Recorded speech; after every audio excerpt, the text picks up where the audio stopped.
The League at the state level is involved in a wide variety of issues that I care about. And it gives me the ability to feel as if I have a little bit of influence on a lot of different subjects. I feel like one of my accomplishments as president has been to get more involvement from all three leagues.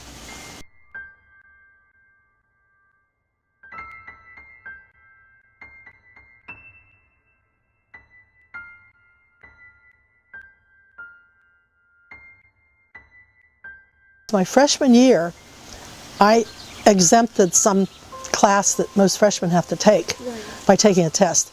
And then I had an empty slot on my schedule. So I looked all through all the classes that were offered, and I saw this thing called political science.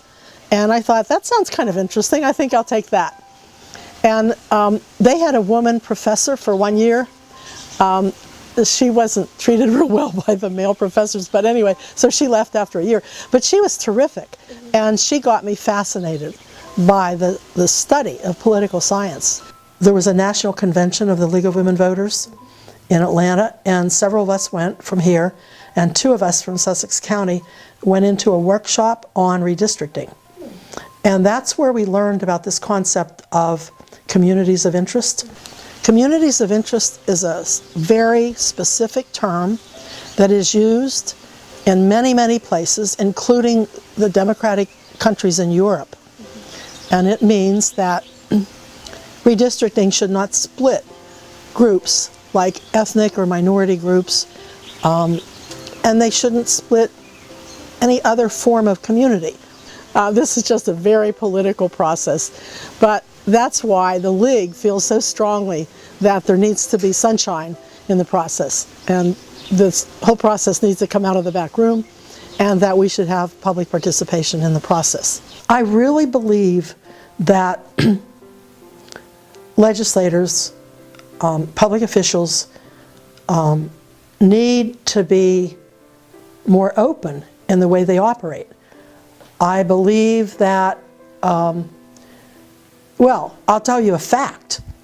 The fact is that 39.5% of legislators nationwide have no competition in their election. I really believe that we need to have competition.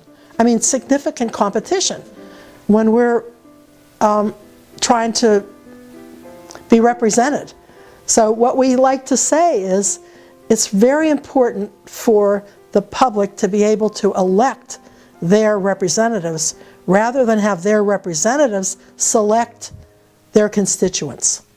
And I think the League of Women Voters is one of the most significant organizations in the country that fights for justice and for open government and for educating voters, getting people registered to vote. And so I just think it's really important.